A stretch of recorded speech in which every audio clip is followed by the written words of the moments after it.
As fun, fast working, and badass as kettlebells are to train with, there is a little bit of a learning curve that you must deal with when breaking into using them. Specifically one that can unfortunately be quite painful to your wrist and the top of your forearms when performing cleans, snatches, and different press variations.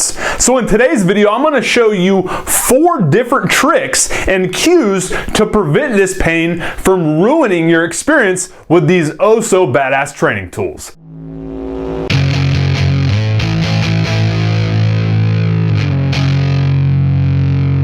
What's good, meathead? Coach MANdler here. As mentioned earlier, today I want to show you how to prevent the most common complaint that most people have when using kettlebells as a part of their fitness routine. The pain caused by that kettlebell crashing down on or uncomfortably sitting on your forearm during the press, the clean, or the snatch, and also hyperextension of your wrist when attempting to perform any non-ballistic exercise where your wrist remains in a fixed position throughout the entire of the movement itself. So to remedy each of these issues, here's the 4-point plan that you can implement today in order to crush it completely pain-free. First, let's discuss how to prevent the kettlebell from crashing down on your forearm during the clean and the snatch.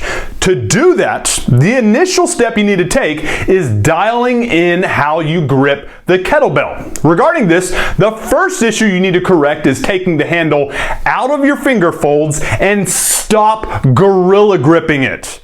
Making these 2 mistakes will prevent the bell from being able to move freely and seamlessly in space and in your hand, and ultimately lead to it crashing down on your forearm instead of smoothly being caught in the proper rack or overhead position. The cure for this grip issue is to instead place the handle across the palm of your hand using a handshake strength grip that will allow you to maintain control of the kettlebell, yet still allow the kettlebell to move freely and fluidly in space while rotating in your hand. The second issue you need to consider is how your scapular positioning during more ballistic movements like cleans and snatches affect the arc or path that the kettlebell travels in. Regarding this, the most important issue to remember is that the longer and loopier the path of the kettlebell during the movement, and the further away the kettlebell is from your center line or your spine or your core, the less control you have of it.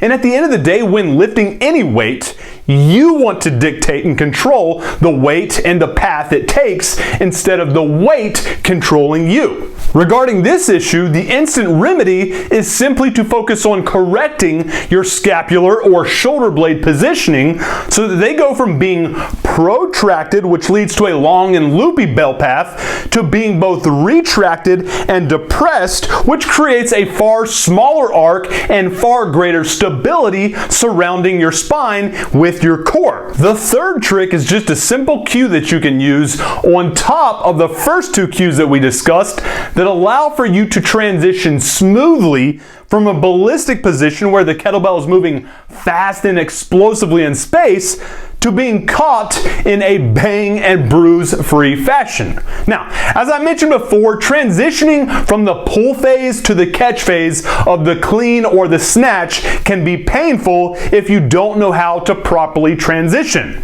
It essentially leads to the kettlebell crashing down on top of your forearm, which is painful and sucks. But when you remind yourself that the objective during this transition is for your wrist to move around the kettlebell instead of the kettlebell around your wrist, and you cue yourself to punch through after pulling the bell into you, then this transition from pull to catch, regardless of whether you're doing a clean or a snatch, will be a far smoother and less painful experience for you. Just remember, in order for you to initiate this movement properly, you cannot gorilla grip the handle of the kettlebell.